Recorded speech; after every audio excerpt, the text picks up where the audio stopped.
کی وجہ سے ہو جائے گی. ایک بات یہ تو سمجھ میں آتی ہے ان کی بات صحیح بھی ہے.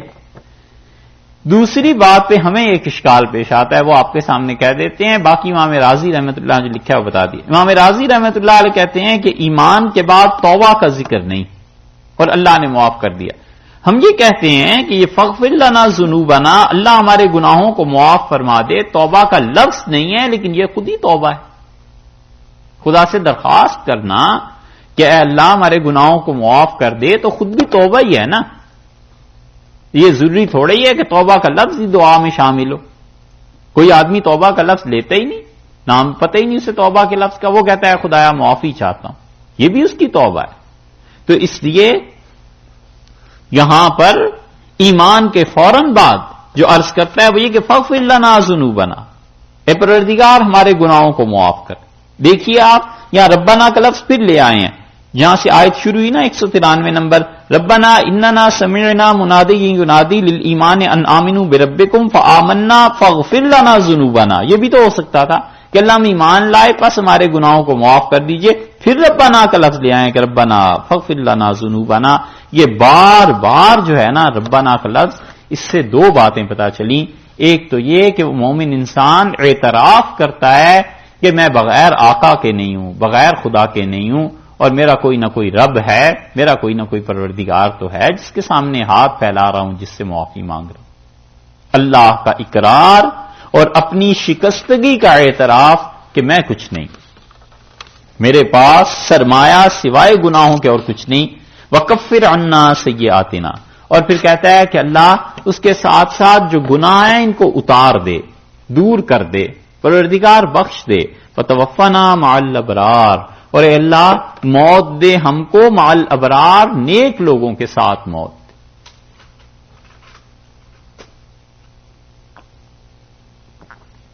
یعنی چاہتا ہوں کہ پوری زندگی ایسے گزرے. یہی ہوا نا توفنا مع الابرار, اللہ موت دے نیک لوگوں کے ساتھ. تو مطلب کیا ہوا؟ مطلب صاف ظاہر ہے کہ اللہ موت تک اس حال کو قائم رکھ کہ موت بھی آئے تو تیرے اچھے بندوں کے ساتھ آئے, ان کی معیت میں آئے. یہ ضروری نہیں ہے کہ کوئی انسان مرتے ہوئے کلمہ ہی پڑھے لا الہ الا اللہ تو وہ ایمان پہ مرا. کوئی بھی نیکی کا عمل کرتے ہوئے مرتا ہے اور ایمان ہے تو وہ اچھا ہی حال ہے.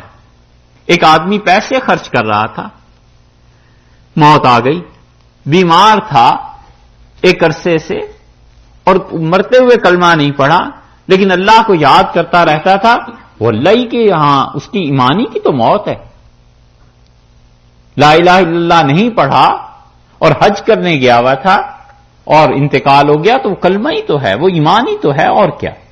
تو اس لیے یہ بات نہیں ہے کہ وہ نیک لوگوں کے ساتھ جسمانی طور پر بھی ہو, بلکہ کبھی کبھی جو مانوی طور پر نیک لوگوں کے ساتھ ہوتا ہے نا, خیال آتا رہتا ہے کہ اللہ کے اچھے بندے ان کے ساتھ میرا حشر ہو جائے. دعا مانگتا رہتا ہے کہ اللہ جیسے آباء و اجداد تھے, خدایا جس نسل سے ہوں, خدایا جو ہمارے اساتذہ تھے, خدا بندہ جو بڑے اچھے لوگ تھے, اللہ ان کے ساتھ حشر کر دے.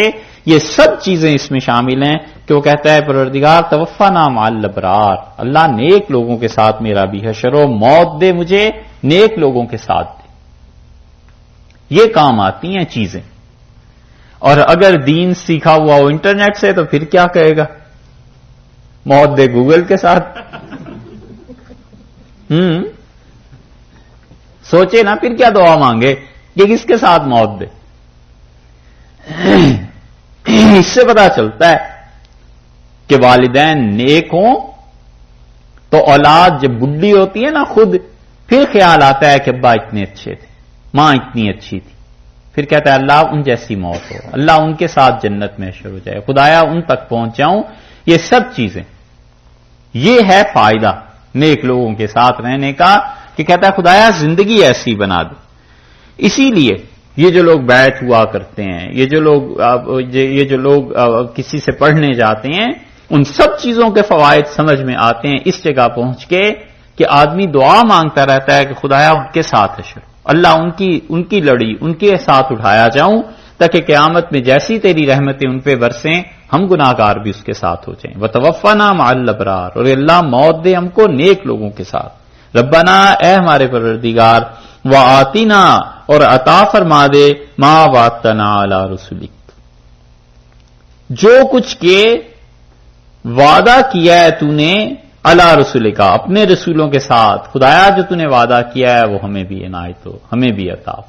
ہم نے اپنے شیخ کو دیکھا مولانا علی میاں صاحب رحمۃ اللہ علیہ کو لکھنؤ حضرت کی رائے بریلی جب حاضری ہوئی تو روزانہ دیکھتے تھے دوپہر میں وہ 10-11 بجے کے قریب ایسے آ کے باہر چارپائی پہ بیٹھتے تھے اور نیم دراز ہوتے تھے کبھی کبھی لیٹ بھی جاتے تھے اور یہ جو رکوع ہے اور سورہ مومن کی آیات اور بعض چیزیں آہستہ آہستہ پڑھتے رہتے تھے. جو پاس بیٹھے ہوتے تھے انہیں سب سمجھ آتی تھی اور ان آیات کو جب پڑھتے تھے تو اور سورہ مومن کی آیات کو تو ہمیشہ روتے تھے ہمیشہ.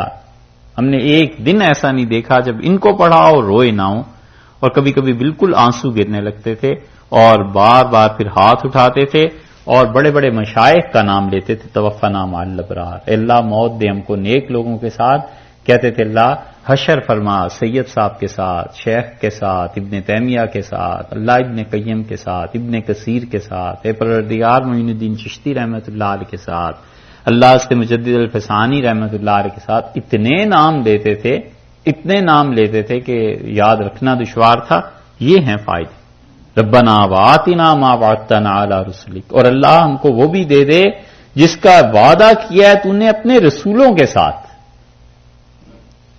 مانگنے والے نے بھی کوئی تھوڑی چیز نہیں مانگی کہ وہ چیز عنایت فرما جس کا وعدہ تو نے اپنے رسولوں کے ساتھ کیا ہے. اور انبیاء علیہ الصلوۃ والسلام کے ساتھ تو اللہ نے عزت کا وعدہ کیا ہے. ان کے ساتھ تو وعدہ کیا ہے بغیر عذاب کے جنت دینے کا اور جنت میں بھی سب سے اعلی مقام دینے کا. اور اللہ نے ان سے وعدہ کیا اپنی رضا اپنی خوشی دینے کا اور اللہ نے ان سے وعدہ کیا ان کو عزت دینے کا. تو مانگنے والے نے مانگی بھی کس غضب کی چیز ہے وآتنا ما وعدتنا علی رسولک اور ہمارے رب ہم کو وہ دے دے جس کا وعدہ کیا ہے تو نے اپنے رسولوں کے ساتھ.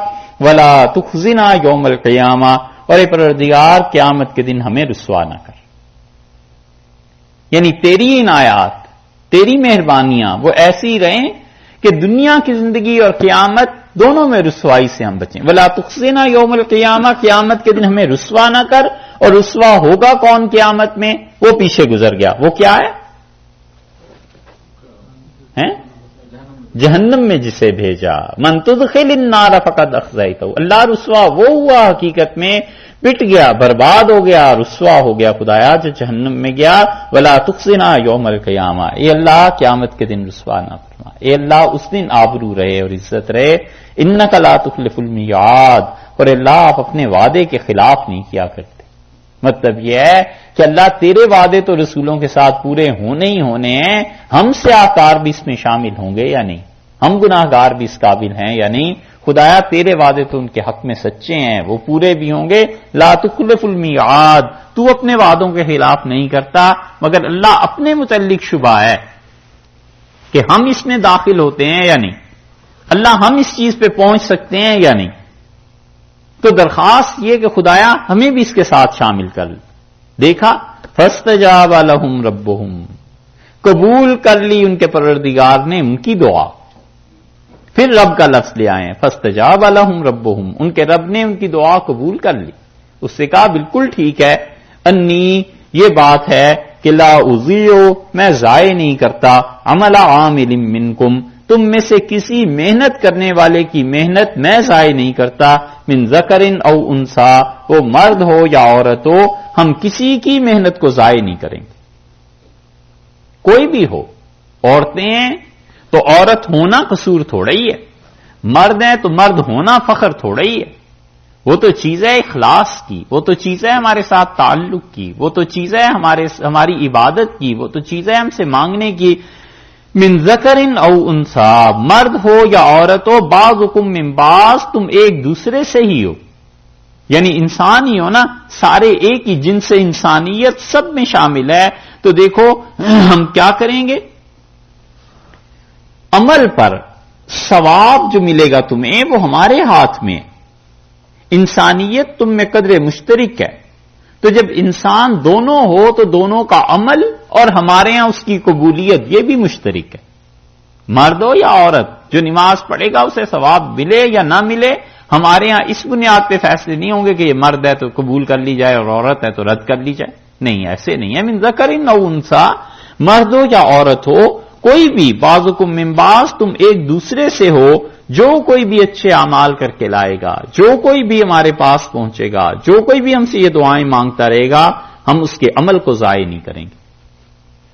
دیکھا ہے یہ دعائیں کتنی زبردست ہیں. اسی لیے اس کو یاد کرنا چاہیے کہ اللہ نے کہا لا اضیع عمل عامل منکم، میں کسی محنت کرنے والے کی محنت کو ضائع نہیں کرتا.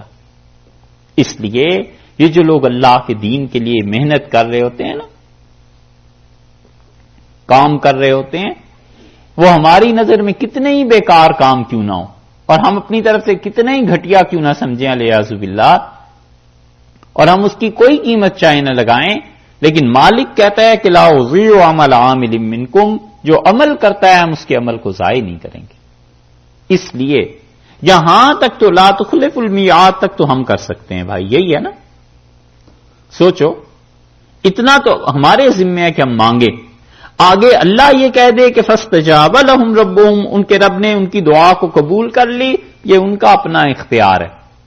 بس اپنا کام کرتا رہے، اپنی طرف سے مانگتا رہے. 10 برس، 20 برس، 40 برس، 60 برس، کسی دن تو وہ کہہ دیں گے کہ انی لا اضیع عمل عامل منکم، ہم نے ضائع نہیں کیا بھئی، ٹھیک ہے جو مانگا دے دی. چلو جہاں رسولوں کا حشر ہونا تھا تمہیں بھی وہیں بھیج دیں گے. کیا بعید ہے اللہ سے. کام اپنا کرتے رہنا چاہیے، سمجھے؟ اس سے یہ معلوم ہوتا ہے.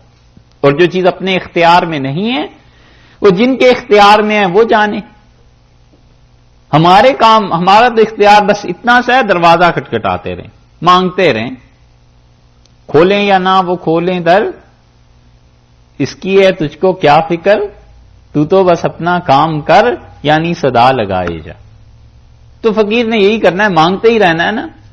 اب دینا نہ دینا تو اندر گھر والوں کے اختیار میں ہے، اپنا کام یہ کرتا رہے. اور وہ یہاں تک ہے کہ انک لا تخلف المیعاد.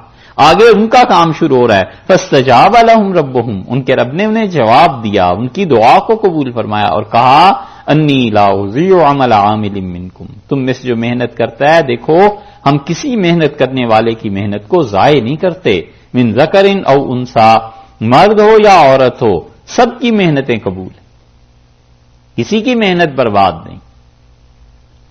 یہ عورتوں کا تھوڑا حصہ تھا اس دین میں، اتنے بڑے بڑے حصے تھے ان کے دین کی بنیادوں میں.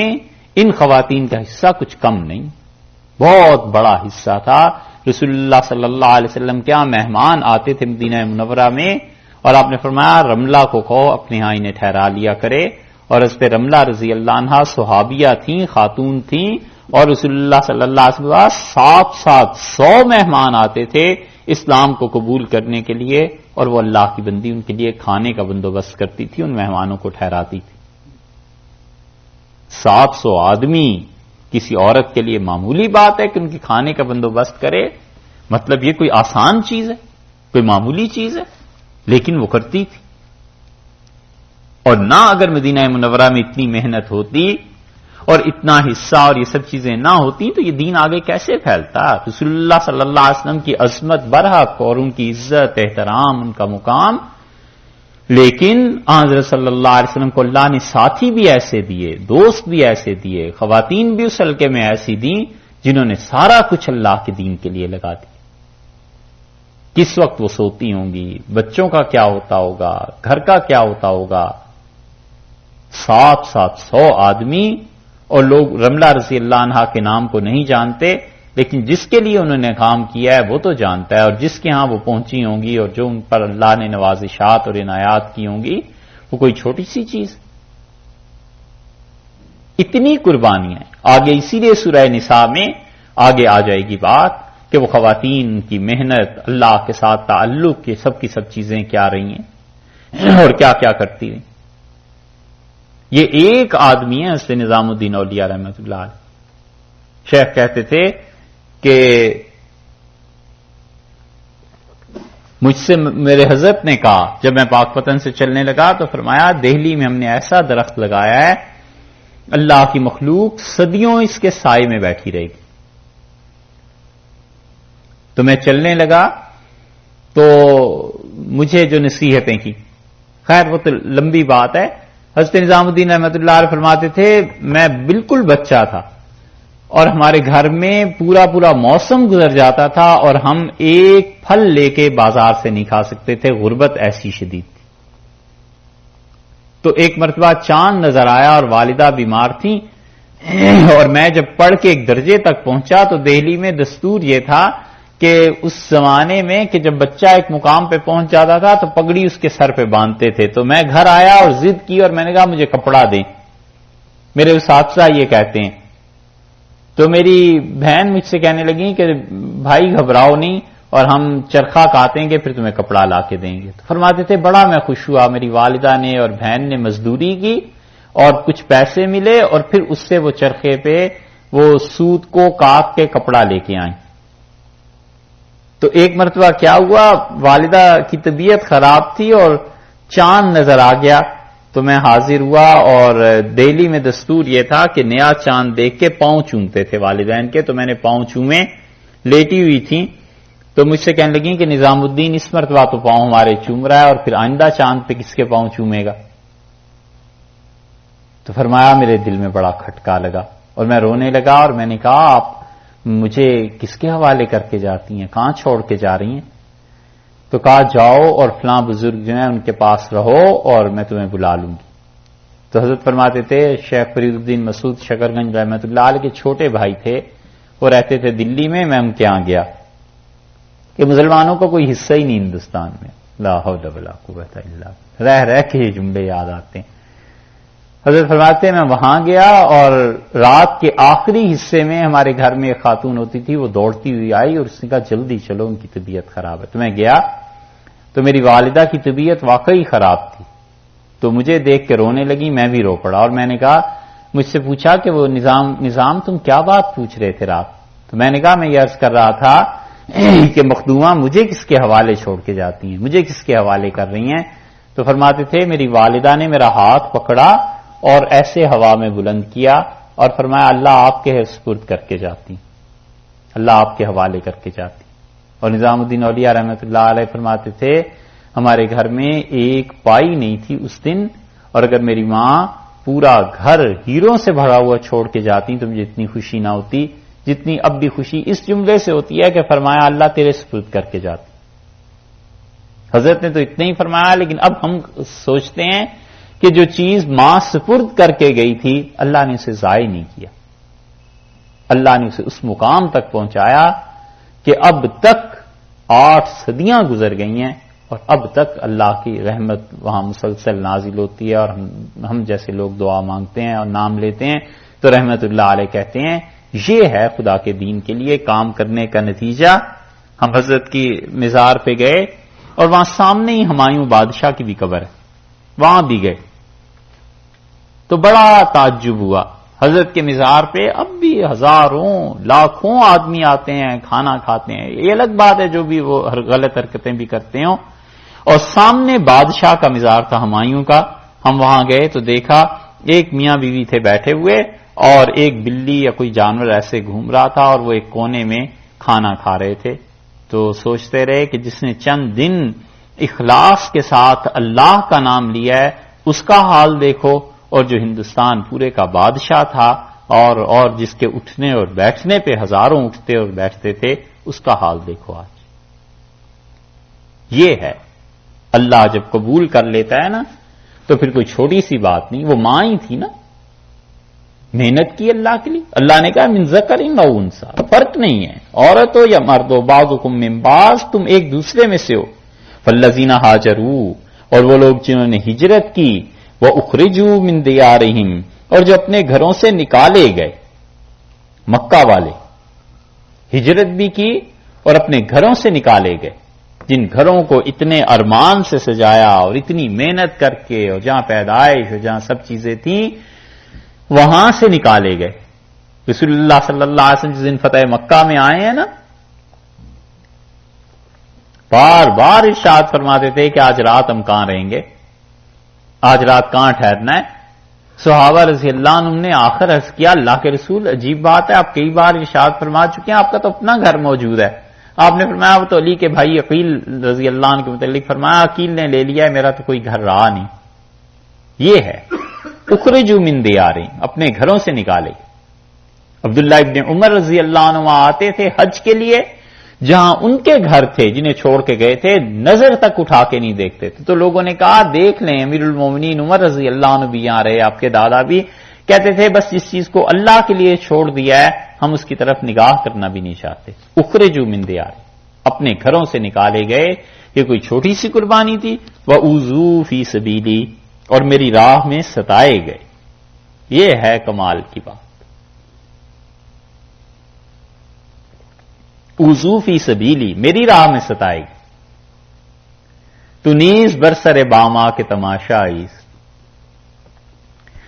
شور پڑ گیا ہے، غوغائی شور پڑ گیا ہے کہ تیری محبت اور تیرے عشق اور تیرے ساتھ تعلق کی وجہ سے لوگ مجھے قتل کرنے کے لیے لے جا رہے ہیں. تو وہ کہتا ہے تو نیز برسر باما کے تماشائی، آپ بھی تو آ کے دیکھیں یہ آپ ہی کی وجہ سے سب کچھ ہو رہا ہے. یہ ہے وَأُوذُوا فِي سَبِيلِي، میری راہ میں ستائے گئے. یہ جو قدردانی ہے نا، یہ جو اللہ کی طرف سے ہے نا، اس کی تمنا تو آدمی کبھی نہ کرے بھائی. اللہ سے خیر مانگنی چاہیے ہمیشہ، مگر کبھی مسلمان ہونے کی وجہ سے اسے کوئی نقصان پہنچے تو اس بات کو سوچنا چاہیے. وَأُوذُوا فِي سَبِيلِي، اللہ نے کہا ان کا جرم اتنا تھا کہ بس وہ مسلمان تھے، میری راہ میں ستائے گئے. اچھا ایسے لوگ پہلے ذکر کیا وہ جو فالذین ہاجروا، جنہوں نے ہجرت کی. دوسرے اخرجوا من دیارہم، اپنے گھروں سے نکالے گئے. تیسرے وَأُوذُوا فِي سَبِيلِي، میری راہ میں ستائے گئے. چوتھے وَقَاتَلُوا، اور لڑے اللہ کی راہ میں. وَقُتِلُوا، اور پانچویں یہ کہ وہ شہید ہو گئے. یہ پانچوں کے پانچوں ایسے ہیں، چاہے یہ پانچوں صفات ایک میں جمع ہو جائیں اور چاہے یہ پانچوں گروہ بن جائیں، کوئی بھی ہیں. لَأُكَفِّرَنَّ عَنْهُمْ سَيِّئَاتِهِمْ، ہمیں اپنی قسم ہے ہم ان کے گناہوں کو ان سے ہٹا دیں گے، دھو دیں گے، پاک کر دیں گے. وَلَأُدْخِلَنَّهُمْ، اور میں یقیناً انہیں داخل کروں گا جنات تجری من تحتها الانہار، ان باغات میں جن میں نہریں بہ رہی ہیں. ثوابا من عند اللہ، اور یہ اللہ کی طرف سے بدلہ کوئی ملا ہے انہیں. جو کام کرتے رہے ہیں وہ بدلہ ایک تو ملا ان اعمال کا، اور دوسرے واللہ عنده حسن الثواب، اور لوگوں اللہ کے ہاں بہت اچھا بدلہ ہے. یعنی ہمارا فضل بھی شامل حال ہو گیا، صرف اعمال ہی کا بدلہ نہیں ہوا بلکہ اس کے ساتھ ساتھ ہمارا فضل بھی ان کے شامل حال ہوا. تو پانچوں میں کوئی بھی ہے ہجرت کر لی، اللہ کی راہ میں اپنے گھر کو چھوڑ دیا، اللہ کی راہ میں ستایا گیا. قاتلوا، اور اللہ کی راہ میں لڑا، جہاد کیا، محنت کرتا رہا زندگی بھر اللہ کی راہ. یہ سب چیزیں، اور پہلے بتا دیا ہے خدا نے کہ جو عمل تم کرو گے ہم ضائع نہیں کریں گے. آدمی سوچے ہمیشہ کہ میں جو اعمال کر رہا ہوں اس اعمال کا وزن کہیں پڑ رہا. کوئی نہ کوئی ہے جو ان اعمال کا خریدار ہے، اور کوئی نہ کوئی ہے جو خود ہی توفیق دیتا ہے اور اتنا کریم ہے کہ جب اس باغ میں پھل لگتا ہے تو باغ بھی اس کا، بیج بھی اس نے دیا، ہوائیں بھی اس نے چلائیں، سب کچھ اس کی طرف سے، اور پھر پھل کو میری طرف سے قبول کر لیتا ہے، مہربانی کرتا ہے. جتنے بھی عمل ہم کرتے ہیں اللہ نے کہا کسی درجے میں بھی کوئی آدمی آ جائے گا ہم پہلی بات تو یہ ہے کہ اس کے خطائیں معاف کر دیں گے، دوسرے یہ کہ اسے جنت میں بھیج دیں گے، اور تیسرے یہ ہے کہ اللہ کے یہاں سے اسے بدلہ ملا ہے. واللہ عنده حسن الثواب، اور اللہ ایسا ہے کہ اس کے ہاں سے ہمیشہ اچھے بدلے ملتے. لا یغرنک، اے مخاطب دیکھو تمہیں دھوکے میں نہ ڈالے، کبھی اس دھوکے میں نہ پڑ جانا. الذین کفروا فی البلاد، یہ جو لوگ شہروں میں کافر تجارتیں کرتے پھرتے ہیں، اس سے یہ نہ سمجھ لینا کہ اللہ کے ہاں یہ جو چیز ہے کوئی ان کے قرب کی دلیل ہے. اس آیت کو سمجھیے گا.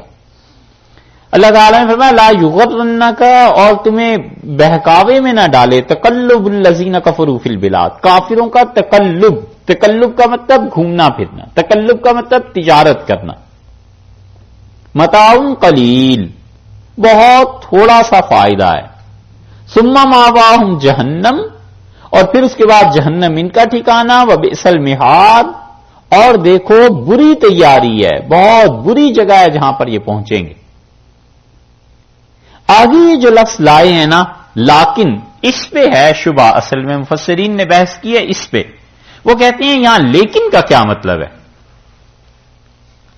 لیکن تو آتا ہے، آگے ترجمہ سن لیجئے پھر آپ دیکھیے شروع سے، لا یغرنک تقلب الذین کفروا فی البلاد، اور اے آدمی، اے سننے والے، تم اس دھوکے میں نہ پڑنا کہ کافر یہ جو شہروں میں تجارتیں کرتے پھرتے ہیں، متاع قلیل، یہ تھوڑا سا فائدہ ہے، ثم ماواہم جہنم وبئس المہاد، اور جہنم ان کا ٹھکانہ اور وہ بہت بری جگہ، لیکن الذین اتقوا ربہم، لیکن وہ لوگ جو ڈرتے رہے اپنے پروردگار سے، ان کے لیے جنت ہے جس میں نہریں بہ رہی ہیں، ہمیشہ ہمیشہ اس میں رہیں گے، نزلا من عند اللہ، اللہ کے ہاں سے ان کی مہمان نوازی، وما عند اللہ خیر للابرار، اور لوگوں جو کچھ اللہ کے ہاں تمہارے لیے ہے نا، نیک بختوں کے لیے، للابرار، بہت کچھ ہے۔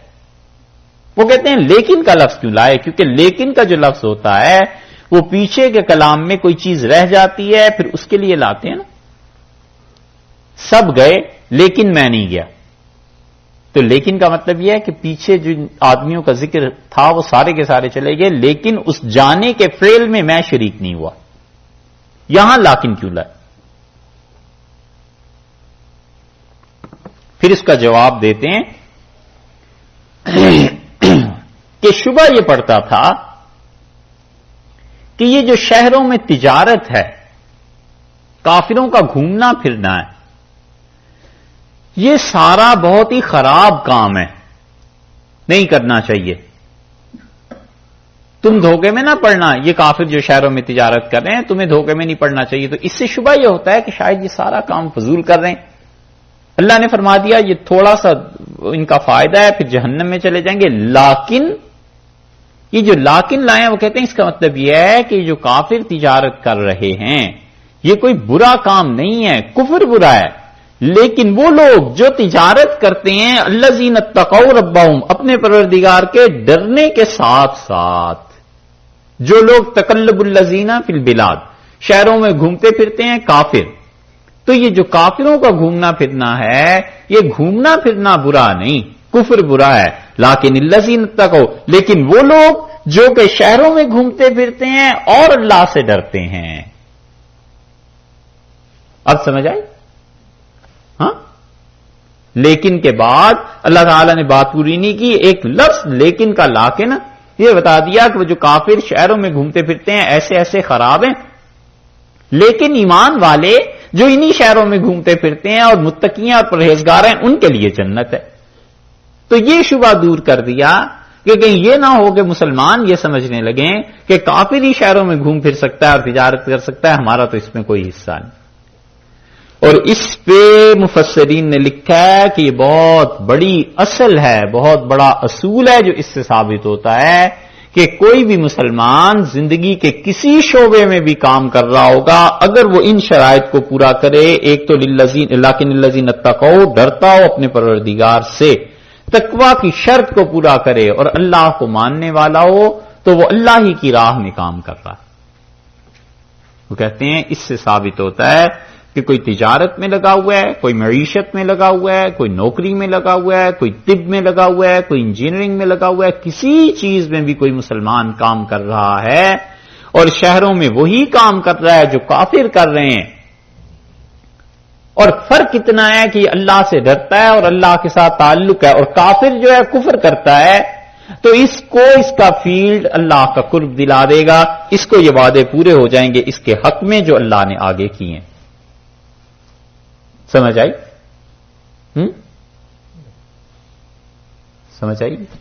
اور اس میں رد ہے اس ذہنیت کا جو لوگ یہ سمجھتے ہیں نا کہ مسلمانوں کو بس اور کوئی کام ہی نہیں کرنا چاہیے، اور کیا فائدہ ہے زیادہ پیسے کمانے کا اور تجارت کرنے کا، اور کون سی ایسی تیر مار لیا اگر ہم نے چاند پہ چلے گئے تو پھر کیا؟ نہیں بھائی، غلط بات۔ مسلمانوں کو یہ ساری چیزیں چاہیے، مسلمانوں کو اچھے ڈاکٹر بھی چاہیے، مسلمانوں کو اچھے انجینئر بھی چاہیے۔ اچھا ڈاکٹر ہوگا، اچھی پوسٹ پہ پہنچے گا تو وہ اللہ کے دین کی دعوت اس درجے میں جا کر دے گا، وہ خدا کا پیغام وہاں تک پہنچائے گا جہاں تک ہم اور آپ نہیں پہنچا سکتے. آپ لوگ جس درجے تک پہنچائیں گے ہم نہیں پہنچا سکتے. یہ ہے چیز. ہر شعبے میں جہاں بھی جو مسلمان ہے جب وہ ترقی کرے گا اس شرط کے ساتھ کہ اللہ کا دین سمجھا ہوا ہو، ڈرتا ہو خدا سے، وہ بالکل ٹھیک چل رہا ہے، اسے اپنے ہی شعبے میں ترقی کرنی چاہیے. جس لائن پہ بھی چل رہا ہے اللہ تک پہنچے گا. اللہ نے فرمایا اس کو ہم دیں گے کیا؟ جنات تجری من تحتها الانہار خالدین فیہا، ایسے باغات جن میں نہریں بہ رہی ہیں اور رہے گا ہمیشہ. نزلا من عند اللہ، اور یہ اللہ کی طرف سے اس کی مہمان نوازی ہے. خدا نے اسے مہمان کے طور پر رکھا، بلایا اپنے یہاں. وما عند اللہ، اور جو کچھ اللہ کے پاس ہے خیر للابرار، وہ نیک بختوں کے لیے بہت ہے، ابرار کے لیے بہت ہے. ان ابرار میں صرف مفتی ہی نہیں، صرف علماء دین ہی نہیں اور حافظ ہی نہیں، اس میں وہ بھی انجینئر بھی اور ڈاکٹر بھی اور خدا کے دین کی طرف بلانے والے بھی، جنہوں نے اللہ کے دین کو غالب رکھا، کام کرتے رہے، محنت کرتے رہے زندگی کے جس شعبے میں بھی تقویٰ کے ساتھ. اس لیے لاکن کا لفظ آ گیا تھا نا. لیکن وہ لوگ وہ جو کچھ بھی کرتے رہے ہوں تقویٰ کے ساتھ، جس جائز فیلڈ میں رہے ہوں، ان سب کو اللہ نے فرمایا خیر للابرار، ان نیک بختوں کے لیے بہت کچھ ہے. یہ ابرار کا لفظ کیوں لائیں؟ تمنا کی تھی نا، دعا مانگی تھی نا پیچھے 193 نمبر آیت میں، وَتَوَفَّنَا مَعَ الْأَبْرَارِ، اور اللہ ہمارا حشر کیجئے گا نیک لوگوں کے ساتھ. یہ دعا مانگی تھی، اللہ نے انہی الفاظ میں ان دعا کو پورا کر دیا، فرمایا خیر للابرار، ایسے نیکوں کے لیے بہت کچھ ہے ہمارے پاس، وہ آئیں تو. وَإِنَّ مِنْ أَهْلِ الْكِتَابِ، اور اہل کتاب میں ایسے بھی ہیں. اب یہ ساری اس امت کے متعلق باتیں تھیں، اور پوری صورت آپ نے دیکھی ہے عیسائیوں اور یہودیوں کے متعلق بھری پڑی ان کے رد سے ان چیزیں. اللہ نے فرمایا وَإِنَّ مِنْ أَهْلِ الْكِتَابِ، اور اہل کتاب میں سے لَمَن يُؤْمِنُ بِاللَّهِ، جو کوئی بھی اللہ پر ایمان رکھتا ہے، وَمَا أُنزِلَ إِلَيْكُمْ، ایمان لائے اللہ پر اور اس چیز پر جو نازل کی گئی آپ مسلمانوں تمہاری طرف. کیا چیز نازل کی گئی؟ قرآن پاک اللہ نے نازل کیا. وَمَا أُنزِلَ إِلَيْهِمْ، اور جو چیز ان پر نازل کی گئی، تورات یا انجیل یا جو بھی پچھلا ان کا مذہب تھا، وہ ہیں اہل کتاب میں سے. اللہ کو مان لیا اور پھر یہ مذہب اسلام اختیار کر لیا، قرآن کو مانا، رسول اللہ صلی اللہ علیہ وسلم کو مانا، اور پہلی جو چیزیں تھیں تورات تھی انجیل تھی اس کو مانا. خاشعین للہ، دوسری بات یہ ہے کہ وہ اللہ سے ڈرتے ہیں، اللہ کے سامنے وہ جھکنے والے. لا یشترون بآیات اللہ ثمنا قلیلا، اور اللہ کی آیتوں کو بیچتے نہیں. پھر آ گئی وہی بات، اس سے معلوم ہوتا ہے کہ خدا کے دین کو بیچ کے دنیا کمانی کتنی بری چیز ہے. بار بار خدا کہتا ہے لا یشترون، وہ نہیں ترجیح دیتے بآیات اللہ ثمنا قلیلا، تھوڑا سا مول لے کے. یہ لوگ بھی اولئک لہم اجرہم عند ربہم، ان سب کا اجر اور ان کی مزدوری ہے ان کے پروردگار کے ہاں. یعنی جس طرح پہلے نفی کر دی تھی کہ مرد ہو یا عورت کوئی بھی ہو ہم ضائع نہیں کریں گے، یہاں اس چیز کی نفی کر دی کہ یہ نہ سمجھ لینا کہ صرف تم ہی ہو ہمارے مقربین، بلکہ جو بھی اسلام میں داخل ہو جائے گا، پچھلا اس کا جو کچھ بھی مذہب ہے اس کو مانتا تھا پھر اسلام کو اس نے قبول کر لیا. ہم یہ نہیں ہے کہ اس کے کفر کی وجہ سے اس کا کچھ مرتبہ کم کر رہے ہیں، وہ بھی ہماری مخلوق ہے، وہ بھی ایسے ہیں کہ لہم اجرہم عند ربہم، ان کی مزدوری ہے ان کے پروردگار کے ہاں. ان اللہ سریع الحساب، اور بلا شبہ اللہ بہت جلد حساب لے لیتا ہے، اس کے حساب میں دیر نہیں لگتی. کہ یہ سوچو کہ قیامت کا دن تو اتنا لمبا ہوگا، پتہ نہیں وہ مہمان نوازی کے لیے کب بھول جائیں، کتنی دیر. فرمایا نہیں ہم بہت جلدی حساب لے لیں گے. یہی چیز حدیث میں بھی آئی ہے. رسول اللہ صلی اللہ علیہ وسلم نے فرمایا وہ 50,000 سال کا دن بعض مومن ایسے ہوں گے جن کے لیے اتنی سے وقت میں گزر جائے گا جیسے عصر سے مغرب کی نماز. فرمایا ایسے گزر جائے گا، اس لیے کہ وہ اس سارے ٹائم کے ڈیوریشن میں بعض حضرات کے نزدیک آئیں گے ہی نہیں. ادھر ہی ادھر ان کا حساب ہو جائے گا، اور حساب کیا، بس وہ تو صرف پیش کرنا ہو جائے گا کہ یہ چیزیں تھیں، بس چلو چھٹی ہوئی۔ اولئک لہم اجرہم عند ربہم، فرمایا ان کا اجر بھی اللہ کے پاس ہے اور بڑی جلدی حساب۔ یا ایھا الذین آمنوا، اے وہ لوگو جو ایمان لائے ہو، کیا کرو، اصبروا، ایک تو ثابت قدم رہنا، 4 چیزیں بتائی ہیں، فرمایا ثابت قدم رہنا، جو کام کرنا ہے اسے پورا کرنا ہے، ڈٹ جانا اپنے کام میں، چھوٹے سے چھوٹا کام دین کا لے لے مگر کرے پورا اسے، صبر کے ساتھ، استقامت کے ساتھ ڈٹا رہے، کام کرتا رہے۔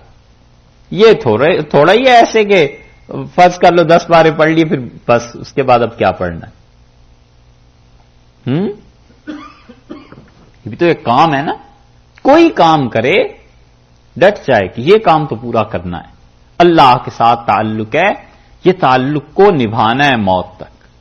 لہم اجرہم یا ایھا الذین آمنوا اصبروا، فرمایا صبر کرو، ڈٹ جاؤ، ایک تو جو مشکلات، جو تنگی، جو مصائب آتی ہیں برداشت کرو۔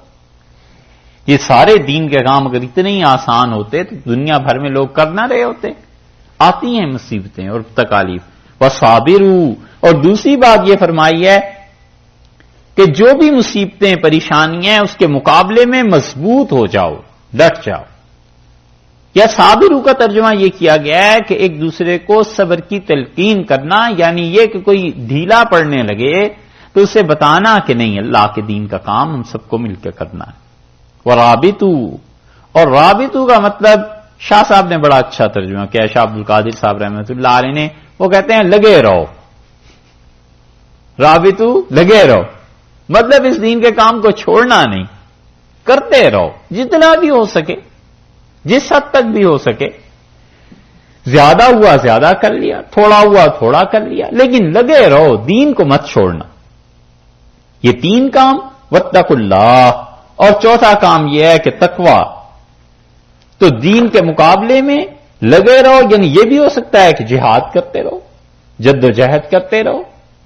جو بھی دین کے کام ہیں اس کے بہت شعبے ہیں، جس شعبے میں بھی کوئی آدمی کام کر رہا ہے، اخلاص، تقوی، اللہ کے ساتھ تعلق بس کرتے رہنا چاہیے۔